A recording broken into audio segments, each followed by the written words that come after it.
Hello मित्रों, CL sir GS classes में आप सभी का स्वागत है। मित्रों, इसके पहले हम लोग राज्य की परिभाषा का अध्ययन कर चुके हैं और उसके बाद हमने संविधान सभा के गठन का अध्ययन कर चुके हैं। जो बच्चे ये पिछली क्लास नहीं देखे हैं उसको देखते रहें। आज हम लोग बात करने जा रहे हैं प्रस्तावना पे, और ये टॉपिक बहुत महत्वपूर्ण है और यहाँ से परीक्षा में हमेशा एक प्रश्न पूछता है। सारे एग्जामों में एक प्रश्न आता है और वो प्रश्नों को आपके सामने बताएंगे कि कैसे कैसे कौन कौन से प्रश्न बनते हैं, उसके बारे में हम बात करेंगे।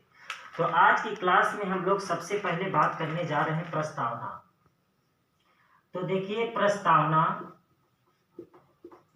प्रस्तावना को हिंदी में कई नाम है। इसे आमुख भी कहते हैं, प्रस्तावना को आमुख भी कहते हैं और इसे उद्देशिका भी कहते हैं, उद्देशिका, और इंग्लिश में प्रियम्बल कहते हैं।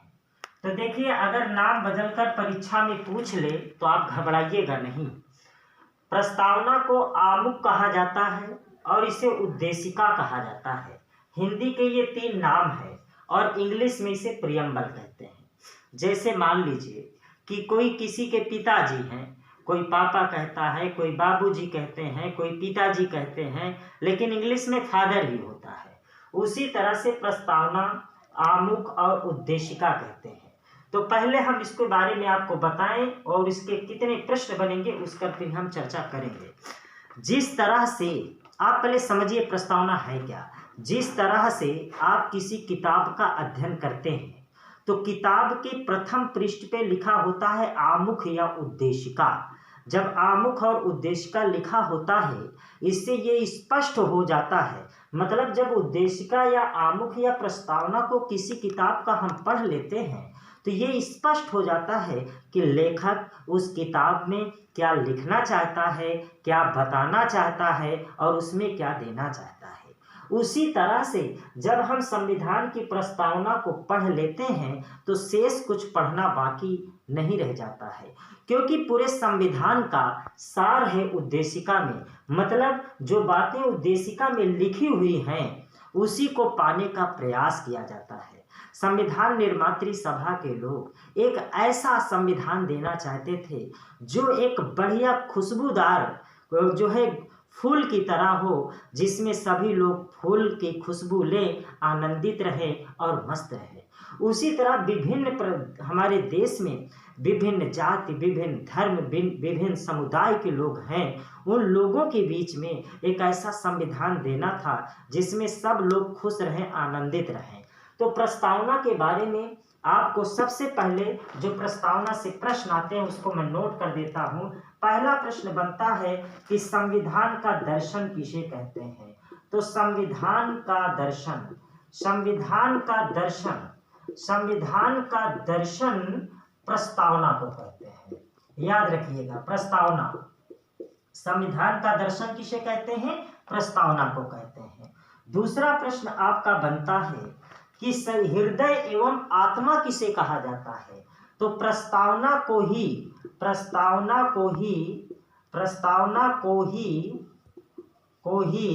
हृदय एवं आत्मा कहा जाता है। हृदय एवं आत्मा। एक चीज और याद रखिएगा, पूरे संविधान में हृदय आत्मा का प्रयोग कहाँ कहाँ किया गया उसको मैं आपको बता दूं। अगर प्रस्तावना को सर्वसम्मत से, मतलब संविधान सभा में जो लोग थे सभी के सर्वसम्मत से हृदय एवं आत्मा कहा गया। मतलब ये आत्मा, अगर ये प्रस्तावना को संविधान से निकाल दिया जाए, जिस तरह शरीर से आत्मा को निकाल दिया जाए तो शरीर का कोई अस्तित्व नहीं रह जाता, उसी प्रकार से प्रस्तावना को अगर संविधान से निकाल दिया जाए तो संविधान का कोई अस्तित्व नहीं रह जाता। तो सभी लोगों ने इसे हृदय एवं आत्मा कहा। जबकि मौलिक अधिकार को, याद रखिएगा, ये मैं सारी चीजें नोट कर दे रहा हूं ताकि आपको कंफ्यूजन ना रहे। मौलिक अधिकार को पंडित जवाहरलाल नेहरू ने, पंडित नेहरू ने हृदय एवं आत्मा कहा। अगर आपसे प्रश्न किसी का नाम न दिया रहे और पूछे हृदय एवं आत्मा किसे कहा जाता है, 4 ऑप्शन दिया रहे, प्रस्तावना को, मौलिक अधिकार को, नीति निर्देशक तत्व, तो किसी का नाम न दिया रहे तो आप आंखें मूंद करके मौलिक अधिकार प्रस्तावना को लगा देना। अगर ये पूछ ले कि बताओ मौलिक अधिकार को किसने हृदय एवं आत्मा कहा, तो पंडित जवाहरलाल नेहरू ने इसे हृदय एवं आत्मा कहा। एक प्रश्न और कि अनुच्छेद 32 में आगे पढ़ाऊंगा, अनुच्छेद 32 में क्या है, संवैधानिक उपचारों का अधिकार, संवैधानिक उपचारों का अधिकार, उपचारों का अधिकार, संवैधानिक उपचारों का अधिकार। अगर पूछा जाए इसे किसने हृदय एवं आत्मा कहा, तो इसे doctor Bhimrao Ambedkar, doctor Bhimrao Ambedkar, doctor Bhimrao Ambedkar ने इसे हृदय एवं आत्मा कहा, डॉक्टर भीमराव अंबेडकर ने इसे हृदय एवं आत्मा कहा। और एक चीज ध्यान दीजिएगा, तो इसे अंबेडकर जी ने क्या कहा है, हृदय एवं आत्मा कहा। आगे एक चीज और पूछ ले कि नीति निर्देशक तत्व को किसने हृदय एवं आत्मा कहा, तो नीति निर्देशक तत्व, नीति निर्देशक तत्व इसे ऑस्टिन ने हृदय एवं आत्मा कहा। किसने कहा, ऑस्टिन ने। तो देखिए पूरे संविधान की मैं बात कर रहा हूं, पूरे संविधान में केवल इतनी ही जगह हृदय एवं आत्मा पूछा गया है और हृदय एवं आत्मा कहा गया है। तो हृदय एवं आत्मा से संबंधित कोई प्रश्न आए, किसी का नाम न दिया रहे, तो प्रस्तावना को हृदय एवं आत्मा लगाना। अगर प्रस्तावना को हृदय एवं आत्मा लगाना, संविधान का दर्शन पूछा जाए, दर्शन माने देखना, तो संविधान का दर्शन प्रस्तावना को कहते हैं। प्रस्तावना को ही हृदय एवं आत्मा कहा सभी ने, लेकिन मौलिक अधिकार को हृदय एवं आत्मा पंडित जवाहरलाल नेहरू ने कहा। अनुच्छेद 32 संवैधानिक उपचारों के अधिकार को डॉक्टर भीमराव अंबेडकर जी ने हृदय एवं आत्मा कहा और नीति निर्देशक तत्व को ऑस्टिन ने हृदय एवं आत्मा कहा। ये सारे इंपॉर्टेंट फैक्ट है, यही प्रश्न आपसे पूछेगा। अगला जो आपका प्रश्न पूछा जाएगा कि प्रस्तावना में कितने बार संशोधन हुआ, तो ध्यान से समझिएगा, प्रस्तावना में केवल एक बार संशोधन हुआ, केवल एक बार संशोधन हुआ है। तो कितने, प्रस्तावना में एक बार संशोधन हुआ, कौन सा हुआ है, इसे आप स्क्रीनशॉट ले लें, नोट कर लें, तो मैं आगे बताऊं कौन सा हुआ। तो ध्यान से समझिए, प्रस्तावना में एक बार संशोधन हुआ है, 42वां संविधान संशोधन अधिनियम 1976, ये याद रखिएगा, वेरी इंपॉर्टेंट है। प्रस्तावना में एक बार संशोधन हुआ है, कई बार परीक्षाओं में आता है और पूछा जाता है। 42वां संविधान संशोधन अधिनियम 1976, इसी के द्वारा प्रस्तावना में बच्चों 3 चीजें जोड़ी गई हैं। बहुत अच्छे से पढ़िएगा, कमेंट करके जरूर बताइएगा कि आपको क्लास कैसी लग रही है, आपको सारी चीजें क्लियर हो रही है कि नहीं, कोई डाउट तो नहीं है। आप इसे कमेंट भी करिएगा, शेयर भी करिएगा, लाइक भी करिएगा, क्योंकि ये वीडियो सब आप ही लोगों के लिए मैं बना रहा हूँ, ताकि आप भटकाव से मुक्त हो सकें और सही दिशा में, सही रणनीति में आप पढ़ सकें। इसे जितना मैक्सिमम हो सके आप शेयर करने का काम करें। आप अपना काम करते रहिए, मैं अपना काम कर रहा हूं। तो 42वां संविधान संशोधन अधिनियम 1976 के द्वारा प्रस्तावना में 3 शब्द जोड़े गए। एक जोड़ा गया समाजवाद, एक जोड़ा गया पंथ निरपेक्ष, पंथ निरपेक्ष, और एक समाजवाद पंथ निरपेक्ष, और एक शब्द जोड़ा गया गणराज्य। बात समझ गए, समाजवाद पंथ निरपेक्ष और गणराज्य, ये 3 शब्द जोड़े गए। सॉरी, समाजवाद पंथ निरपेक्ष और अखंडता, ये 3 शब्द आपके जोड़े गए। प्रस्तावना में एक बार संशोधन हुआ, 42वां संविधान संशोधन अधिनियम 1976 के द्वारा प्रस्तावना में 3 शब्द जोड़े गए, समाजवाद पंथ निरपेक्ष और अखंडता। ये चीजें याद रखिएगा। आप पेपर उठा के देखिएगा, चाहे आप पीसीएस का पेपर उठा के देखिए, एसएससी का देखिए, बैंक का देखिए, रेलवे के देखिए, टेट का देखिए, क्योंकि देखिए क्वेश्चन सब यही होते हैं, बस थोड़ा घुमा फिरा, क्योंकि जीएस तो बदल नहीं सकता। जैसे संविधान का दर्शन प्रस्तावना को कहते हैं, तो ये चाहे पीसीएस में आए, चाहे एसएससी में आए, चाहे बैंक में आए, चाहे पुलिस में आए, आप प्रस्तावना ही लगाएंगे। इसका विभाजन नहीं किया जा सकता, लेकिन थोड़ा स्टैंडर्ड का फर्क हो सकता है। इसी को घुमा फिरा करके पूछा जा सकता है। बात समझ रहे हैं? तो उस प्रस्तावना में एक बार संशोधन हुआ। 42वां संविधान संशोधन अधिनियम 1976 के द्वारा 3 शब्द जोड़े गए, समाजवाद, पंथनिरपेक्ष और अखंडता। और आगे हम बात करते हैं, ध्यान से समझिएगा। बाद में ये चला कि प्रस्तावना संविधान का, ध्यान से समझना, प्रस्तावना संविधान का हिस्सा नहीं है, इसमें संशोधन नहीं किया जा सकता। वेरुवाड़ी के केस में ये बात कही गई, लेकिन आगे चलकर एक केस बहुत इंपॉर्टेंट है, केशवानंद भारती बनाम केरल राज्य का जो मामला है वो 1976 में आया। उसमें ये मामला है, उसको मैं आगे आपको बता रहा हूँ, इसको आप नोट कर लीजिए। चलिए आगे बढ़ते हैं। इसके बारे में सारी चीजें बता दिया कि कैसे कैसे क्या हुआ। आगे एक चीज और बताना है। एक केस था, केशवानंद भारती बनाम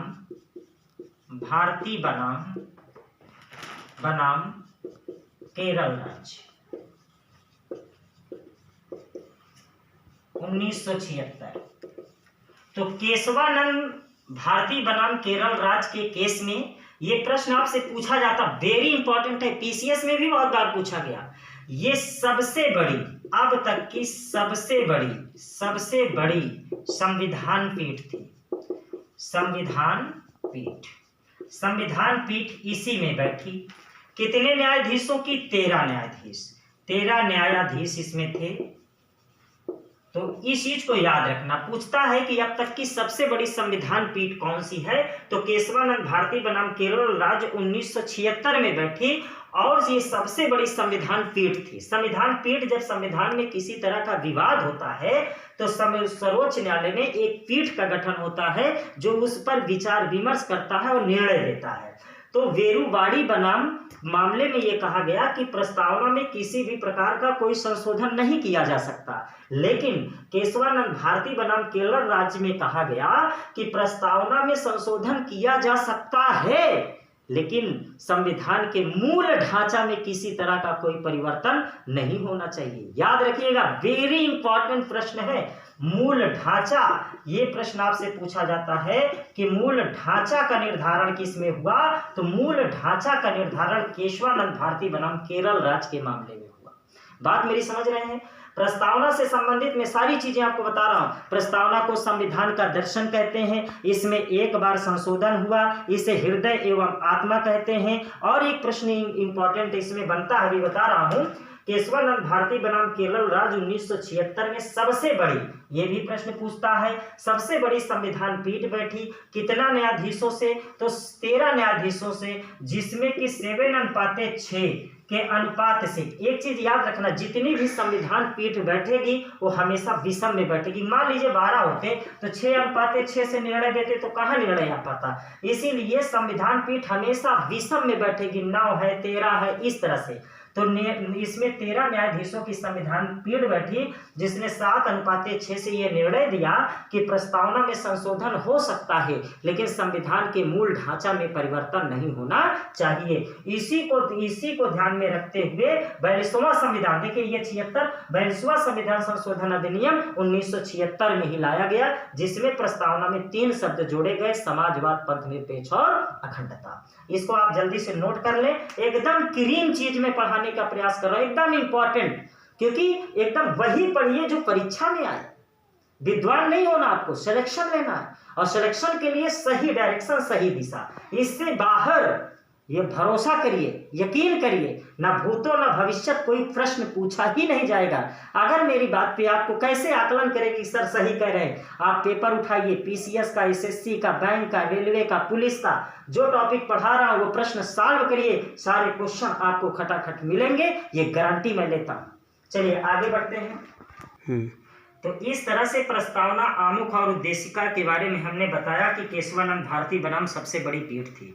तो संविधान की प्रस्तावना, पहले संविधान के बारे में सुन लीजिए और उसके आदर्श से प्रश्न पूछते हैं, उसकी मैं व्याख्या करूंगा। जैसे प्रस्तावना है कि हम भारत के लोग, तो पहला शब्द आप समझिए, हम भारत के लोग, यहां से स्टार्ट है, हम भारत के लोग, हम भारत के लोग। ये शब्द लिया कहाँ से गया, बहुत इंपॉर्टेंट है। तो हम भारत के लोग, ये शब्द अमेरिका से लिया गया। कहाँ से लिया गया? अमेरिका से। हम भारत के लोग भारत को संपूर्ण प्रभु संपन्न समाजवादी पंथ निरपेक्ष लोकतंत्रात्मक गणराज्य बनाने के लिए तथा समस्त नागरिकों को सामाजिक, आर्थिक, राजनीतिक न्याय, विचार, अभिव्यक्ति, विश्वास, धर्म की उपासना तथा अवसर की समानता तथा इससे बढ़कर व्यक्ति की गरिमा, राष्ट्र की एकता और अखंडता सुनिश्चित करने के लिए एवं बंधुत्व बढ़ाने के लिए संविधान सभा में आज 26 नवंबर 1949 ईस्वी मित माघ शुक्ल सप्तमी संवत 2026 विक्रमी के तत् द्वारा इस संविधान को एकीकृत अंगीकृत समर्पित करते हैं। इसमें 10 आदर्श हैं और यहां से आप समझिए आदर्श, जो प्रस्तावना के आदर्श हैं उनको मैं लिख रहा हूं, ये क्रम से हैं और यही परीक्षाओं में आपसे पूछा जाता है। हम भारत के लोग भारत को संपूर्ण प्रभुत्व संपन्न समाजवादी पंथ निरपेक्ष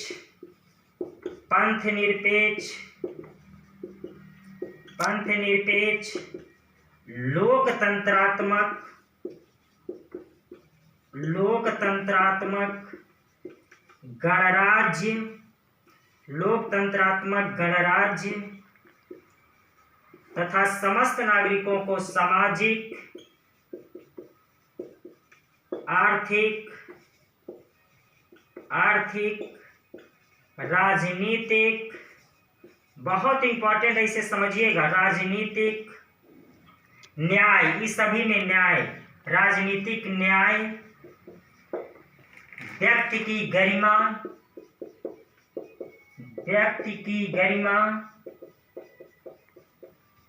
राष्ट्र की एकता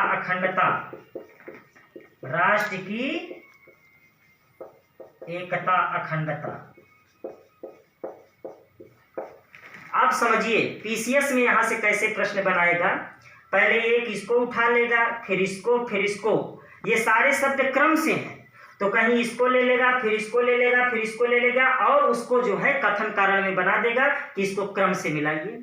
तो ये सारे शब्द क्रम से हैं, कहीं इसको एक ले लेगा, फिर यहाँ से इधर उधर से उठाएगा और कहेगा कि आप प्रस्तावना में निहित ये शब्दों को जो आदर्श हैं इसको क्रम से सजाइए। ये पीसीएस में कई बार प्रश्न आया, हर बार हमेशा एक दो प्रश्न यहाँ से बन जाते हैं। प्रस्तावना इतना महत्वपूर्ण है कि प्रस्तावना जहां तक पीसीएस में लगभग हमेशा एक प्रश्न पूछता है और अदर एग्जाम में तो हमेशा ये प्रश्न आते ही हैं। तो अब इनके बारे में हम आपको एक एक चीज को समझा देते हैं कि इसका मतलब क्या है। देखिए ये सारी चीज, हम भारत के लोग शब्द कहां से लिया गया है? अमेरिका से। उसके बाद ये संपूर्ण प्रभु संपन्न का मतलब क्या है? मैंने जब पहली क्लास, आप वीडियो देखिएगा इसको मैंने बहुत विस्तार से पढ़ाया था कि संपूर्ण प्रभु संपन्न का मतलब होता है कि हमारे देश का जो राष्ट्राध्यक्ष है, संपूर्ण मतलब हमारा देश संपूर्ण है, वो किसी पर आश्रित नहीं है। हमारे देश की गृह नीति तथा विदेशी नीति का निर्धारण हमारे देश का राष्ट्राध्यक्ष करता है। इसका मतलब ये है, बात समझें, संप्रभुता से है। अगला है समाजवाद। समाजवादी का मतलब पूर्ण राष्ट्रीयकरण से है, सरकारीकरण से है, सरकार की भूमिका हो। पंथ निरपेक्ष का मतलब है कि हमारे राज्य का मतलब हमारे सरकार का अपना कोई धर्म नहीं है, वो धर्म के मामले में तटस्थ है, वो किसी के धर्म के साथ कोई भेदभाव नहीं करेगा। पंथ निरपेक्ष मतलब पूरी तरह से वो पंथ से क्या है? निरपेक्ष है, स्वतंत्र है। अगला है लोकतंत्रात्मक। लोकतंत्रात्मक का मतलब है कि हमारे देश का जो शासक है वो जनता के द्वारा प्रत्यक्ष या अप्रत्यक्ष क्या होता है? निर्वाचित होता है। हमारे देश में प्रत्यक्ष लोकतंत्र, अप्रत्यक्ष लोकतंत्र, पहली वीडियो को आप देखिएगा, उसमें मैंने इसके बारे में और विस्तार से चर्चा किया है। अगला है गणराज्य। गणराज्य का मतलब है जब किसी देश का राष्ट्राध्यक्ष जनता के द्वारा प्रत्यक्ष अप्रत्यक्ष निर्वाचित हो और एक निश्चित समय के लिए हो। ये सारी चीजें आप नोट कर लीजिएगा क्रमबद्ध तरीके से। जब किसी देश का राष्ट्राध्यक्ष जनता के द्वारा प्रत्यक्ष अप्रत्यक्ष निर्वाचित हो तो उसे हम गणराज्य कहते हैं। समझ रहे हैं? जब हमारे देश का संविधान बना था तभी हम गणराज्य बन गए थे। इसीलिए 26 जनवरी 1950 को क्या मनाया जाता है? गणतंत्र दिवस मनाया जाता है, क्योंकि उस दिन हमारे देश का संविधान पूर्ण रूप से क्या हुआ था? लागू हुआ था। सामाजिक, आर्थिक और राजनीतिक, मतलब ये सारी चीजों को पूरे संविधान में पाने का प्रयास किया जाएगा जो इसमें लिखा हुआ है। जरा समझिए, जरा देखिए कितना व्यवस्थित, कितना सुंदर, कितना मतलब प्यारा संविधान बना हुआ है, कितना बड़ा संविधान है हमारे देश का, कि सबको कितना बढ़िया सिस्टमेटिक तरीके से है। सामाजिक और आर्थिक राजनीतिक न्याय मिल सके, पहली वीडियो मैंने आपको पढ़ाया भी है, उसको आप देख लीजिएगा। हमारे देश में राजनीतिक न्याय तो है, बिना जाति, बिना धर्म, बिना भाषा के चुनाव लड़ सकते हैं, वोट डाल सकते हैं, लेकिन आर्थिक और सामाजिक न्याय नहीं है, क्योंकि हमारे देश में विषमता बहुत ज्यादा है। सामाजिक न्याय तो कतई नहीं है। क्यों? क्योंकि जाति धर्म में इतना बटे पड़े हैं कि पूछिए मत। हिंदू, मुस्लिम, सिख, ईसाई, उसमें भी तमाम सारी वैरायटियों के जात हैं, मतलब कि इसलिए हमारे देश में सामाजिक लोकतंत्र नहीं है, सामाजिक न्याय नहीं है। आर्थिक न्याय तो कतई नहीं है। क्यों? क्योंकि कोई खेत में पैदा होता है, कोई एसी में पैदा होता है, कोई खाने के लिए मर रहा है तो कोई खा खा के मर रहा है, कोई पेट पचकाने के लिए मर रहा है तो कोई पेट फुलाने के लिए मर रहा है। मतलब विषमता बहुत ज्यादा है। बात समझ गए? तो इसलिए हमारे देश में आर्थिक न्याय नहीं है। आगे चलकर कहा गया, ये तो सब ठीक है, व्यक्ति की गरिमा सबसे इंपॉर्टेंट है, इसी को संविधान की इकाई बनाया गया, संविधान की इकाई। क्योंकि डॉक्टर बी.आर. अम्बेडकर जी को पता था कि जब तक व्यक्ति की गरिमा बहाल नहीं होगी, सच्चे माने में हम लोकतंत्र की कल्पना नहीं कर सकते हैं। व्यक्ति की गरिमा, जैसे मान लीजिए कोई है, अब किसी को हम रसगुल्ला थाली में खिलाएं, हम कहते लो भैया खाओ, और पीछे से उसको जूता मारें तो कहेगा ऐसा है गुरुजी, तुम अपन जो है रसगुल्ला रखे रहो, पहले हमको सम्मान चाहिए, बाद में तुम्हारा रसगुल्ला। मान लीजिए आपके घर कोई रिश्तेदार आए और 12 मिनट का जो है खाना बना के पसोर दो, कहते लोग खा लो, कबो नहीं खाओ, तो आप सोचिए वो कहेगा पेट भर गया बेटा हमारा। क्यों? क्योंकि उसको सम्मान से खिलाएंगे तभी वो खाएगा, अन्यथा नहीं खाएगा। तो व्यक्ति की गरिमा सबसे इंपॉर्टेंट है। और फिर आगे कहा गया, तो ये सारी चीजें तो है जो है, राष्ट्र की एकता और अखंडता। ऐसे तो हम अनेकों जात धर्म में बटे हैं, धोबी, पासी, चमार, रही, मुराई, गड़रिया में बटे पड़े हैं, लेकिन जब देश की बात आए तो हम सब एक हैं राष्ट्र की। क्योंकि जब राष्ट्र ही नहीं रहेगा तो हम रह के ही क्या करेंगे? तो ये रहा आज की क्लास प्रस्तावना का। इसके जस्ट बाद हम स्रोत पढ़ाएंगे, फिर सीधा हम आर्टिकल पे आ जाएंगे, संघराज क्षेत्र, फिर नागरिकता, मौलिक अधिकार, इसी क्रम में चलती रहेगी। प्लीज आप इसे देखिए और कमेंट करके बताइए आपको क्लास कैसी लगी। शेयर करें, सब्सक्राइब करें, लाइक करें। बहुत बहुत धन्यवाद।